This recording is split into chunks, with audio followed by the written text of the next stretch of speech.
おはようございます。なごみけです。今回は旅行のカバンの中身ということで、ちょうど今から台湾へ行くので、その旅行の荷物をすべてご紹介したいと思います。と言いつつ、荷物はこのバックパック一つに収めたいということで、工夫を凝らしたカバンの中身をぜひご覧いただければと思います。それでは行ってみましょう。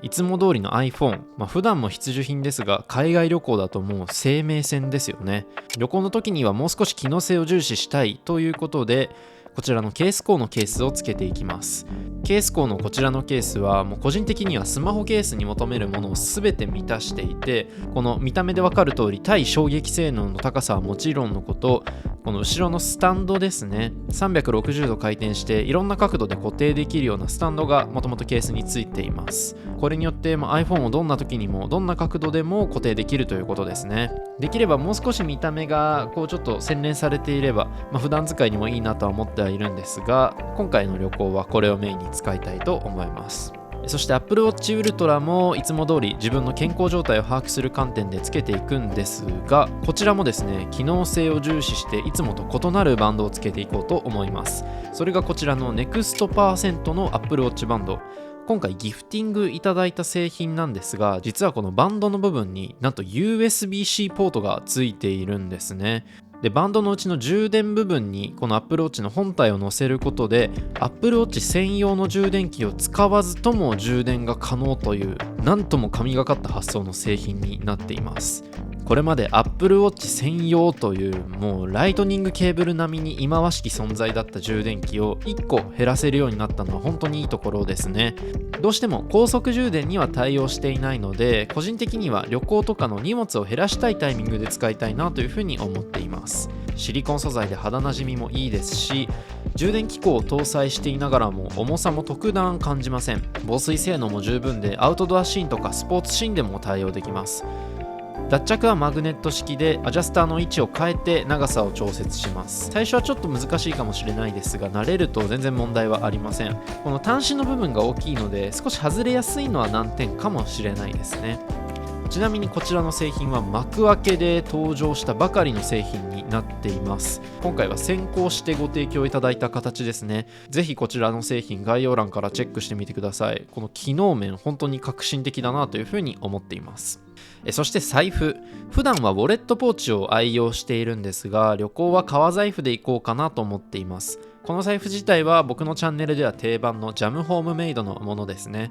個人的には革財布の中で現状最も機能性が高いと考えています。お札を折らずに入れつつ、カードポケットにも10枚程度収納可能です。小銭や小物も裏側のポケットに入れることができて、これ単独で出し入れが可能なんですよね。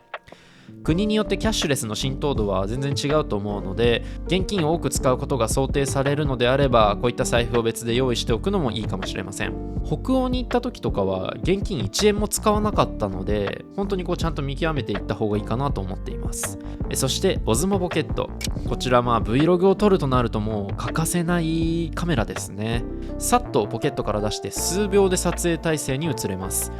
手ブレ補正機能ももう優秀さ段違いです。カメラのセンサーサイズも大きいので、寄ればしっかりボケ感が出るし、モニターの大型化で確認のしやすさや操作性も上がりました。バッテリーも1日持つようになったので、本当に敵がいなくなってきてますね。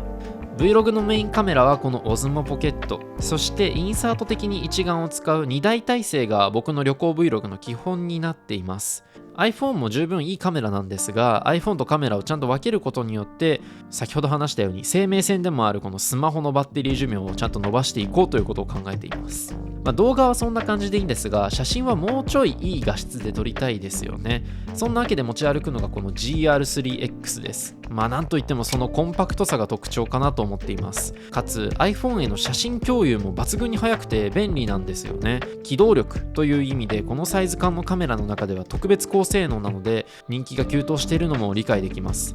さっと取り出してさっと撮影して、旅行の写真ってもうその場で SNS に上げたくもなるので、このスピード感はかなり便利です。そして靴はあえてのランニングシューズ。自分が今使っているのはホカオネオネのシューズです。やっぱりはるかに軽量だし、歩いていての疲労が少ないんですよね。ブラックを基調にちょっとこう差し色的な感覚で他の色が入っているので、ファッション的に、使いやすさもあるのがグッドですね。今回の旅行はせっかくなら街でランニングもしたいよなというふうにも思っているので、そういう場合のためにもランニングシューズ一足置いておいていいかなと思っています。というわけで以上は、バッグの外というかね、携帯して持っていくものなんですが、実際の荷物はこのバックパック一つに収めています。エイブルキャリーのバッグですね。1年前にメーカーの方からご提供いただいてから本当に日常的に使っているというか、荷物が重い時多い時なんかは頻繁に使っています。メインポケットは大容量でありつつ、薄いポケットを複数装備しています。これすごく大事なポイントで、メインのポケットがいろいろと最初から区切られていると収納の自由度が減ってかえって収納力が減るんですよ。このデイリープラスなら、使ってもいいよくらいのポケットが細かくついているので本当に使いやすいです。珍しいのは PC 用のポケットだけではなく、タブレット用のポケットもついているという点です。ガジェット好きには結構嬉しいポイントじゃないでしょうか。 PC ポケットは十分なクッションがあるので、バッグの見た目自体はすっきりしているんですが、こういったギミックが満載なのも好みのポイントですね。外側のポケットは2段階になっていて、さっと取り出したいものを中心にいろいろと入れることができます。そして背面、バックパックの機能性を語る上ではここも重要ですが、このクッション性とか通気性ももう十分ですね。比較的見た目もごついんですが、その分分厚いクッションが配されていて、中に入っているものの重さ以上に軽く感じます。そして前はこんな感じで止められるので、体に密着して重い荷物でもバッグが揺れず疲労を感じにくくなります。バッグの表面はある程度の雨なら耐えられるので、まさに旅行時にも安心のバックパックですね。どうやらいろんなバッグを使い続けた人が最後に行き着く人が多いと聞くこのエイブルキャリーのバックパック、確かにそれにはうなずけるポイントも多いですね。続いて衣類ですが、今回4月の台湾ということでわりかし暑そうなので、もう半袖の T シャツをベースにしています。詳細は省きますが T シャツを合計で4枚くらい、そしてボトムスも1着で、あともう一つウィンドブレーカーも、これはどんなに暑い場所に行く時でも羽織として1枚入れていきます。デサントとアダム・エロペのコラボレーションのナイロンジャケットにしました。デザインが気に入ってるんですよね。ナイロンなので生地の薄さ以上に熱を遮ってくれますし、コンパクトにまとめればこのサイズにもなります。シワ感も特別気にならないですよね。ちなみにこれ最初からポケッタブルということが謳われているのではなくて、勝手にウルトラライトダウンの袋を使って無理やり押し込んだりして、ポケッタブル風にしています。でインナーは割愛ということで、そしてもう一つ衣類で言うと、こちらのトレーニングウェアというか運動着みたいなものを入れています。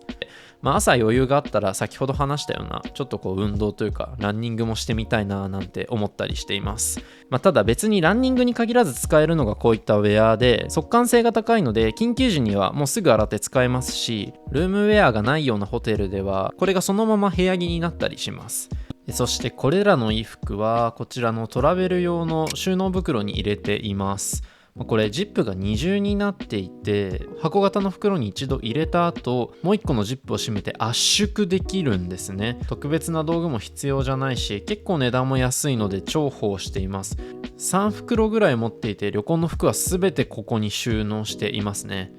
完全に必需品となっています。続いてはガジェットですね。MacBook はどうしても僕の場合はなんだかんだちょっと隙間時間で作業したり仕事したりすることもあるので持っていきます。ただより重要なのは iPad ですね。やっぱり旅行における iPad の役割って結構大きくて、移動時間を中心に隙間時間って結構ありますよね。そういう時に雑誌読んだり動画見たり、移動中に時間を潰せる大事な役割を果たしてくれます。ずっとスマホだけ見てるのも、ずっと PC を開かなきゃいけないのもちょっとしんどいですよね。ただ Apple Pencil の持ち運びには気をつけた方がいいと思います。この前の北欧旅行で僕は1本なくしました。そしてニコンの ZF、カメラですね。僕は Vlog を撮るので、動画を撮らないのであれば先ほど紹介した GR とかだけでも全然いいかなというふうにも思います。コンパクトに行きたいので、今回は単焦点レンズの 40mm のもの1本で行こうと思います。広めの絵が撮りたい場合には iPhone とか Osmo ポケットを使って全然対応できるかなと思っているので、これで十分かなと。実際に現地に着いたら首から下げて使う予定です。そしてこちらのバッグ、ジャムホームメイドとポーターのコラボバッグなんですが、こちらはガジェットポーチ兼持ち歩きバッグとして使います。自分の場合、観光を手ぶらでできるほどは、荷物が小さくない少なくないんですよね。カメラとか含めていろいろしまうためのバッグは欲しいとはいえ、そのために変に荷物を増やしたくないということで、バックインバッグを必要な時だけそのまま持ち出せるようにしようというのが根本の発想です。このくらいのサイズのショルダーバッグであれば、荷物の中ではガジェットポーチとして振る舞いつつ、街歩きの際にはショルダーをつけて持ち歩くことも可能です。全荷物を持ち歩くときにはこういったポーチとして、観光中はメインバッグとして振る舞います。そんなこのバッグの中に入れているのは、1つ目はラブパワーの2口の充電器ですね。 USB-C 対応の 60W くらいだったかなと思います。もう今 Amazon では淘汰されていますが、かなり昔に買った充電器、難なく使い続けられています。これと一緒に使うための USB-C ケーブルはアンカーのものを2本入れています。シリコン製で絡みにくいのが嬉しいポイントですね。そしてアンカーナノのモバイルバッテリーです。今回を含め毎日ホテルに戻るようなスタイルの旅行なら、もはや日中のバッテリーの保険があれば十分なんですよね。ということで、普段使っている小型バッテリーだけを持ち歩きます。バッテリーの数が増えると保安検査とかでいちいち取り出すのがだいぶ面倒になるので、バッテリーはできるだけ数を抑えるのがポイントです。そしてイヤーポッツ、こちらは Apple 純正の有線イヤホンなんですが、動画編集のための念のためのイヤホンでありつつ、何かあった時に iPhone や iPad にも接続できるように先端は USB-C のものにしています。そしてボールペン、なんだかんだちょっとした場面であったら助かるんですよね。ということで僕も普段使っているこの小型のバレットペンを使っています。このくらいのサイズ感なら荷物の中に忍ばせておいても場所を取らないで入れておけますよね。そして歯ブラシ、正直これはあんまりこだわって選べたものではありません。そしてラゲッジスケール、こちらは最近購入した鳥羽さんの本で購入したアイテムです。荷物制限が厳しい LCC とかに乗ることが結構多いので、毎回旅行の行き帰りでこれ重さギリギリじゃないとなるんですよね。実際オーバーしてることもたまにあります。事前にある程度荷物の重さを認識しておけるので、不安材料を減らせるというのがありがたいところです。意外とね、これ Amazon で数百円だったんですが、物としてのデザインもいい感じなんですよ。続いてヘッドホン、別にイヤホンでもいいんですが、以前の旅行で機内にヘッドホンとスリッパと本だけ持ち込んでるおじさんがいて、めっちゃかっこよかったんですよね。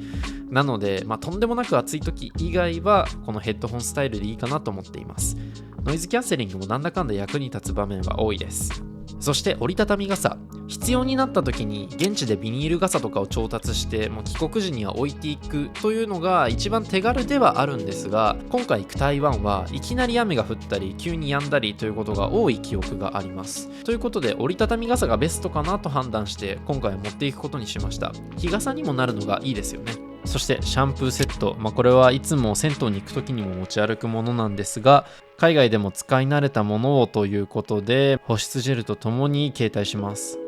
60ml なので、これ1本分あれば全然問題はないくらいの容量ですね。ということで以上バックパックに詰めて、ほぼほぼこのバッグ1個だけで出かけようと思っています。だいたい8キロくらいで十分な分量だと思っています。ここまでミニマルにパッキングするためのコツとして、できる限り兼用していくこと、迷ったら荷物は置いていくこと、そして自分のスタイルを持って物を選ぶこと、ここら辺は意識しています。この辺りを意識することで荷物を減らしつつ旅行を楽しむということが実現できるんじゃないでしょうか。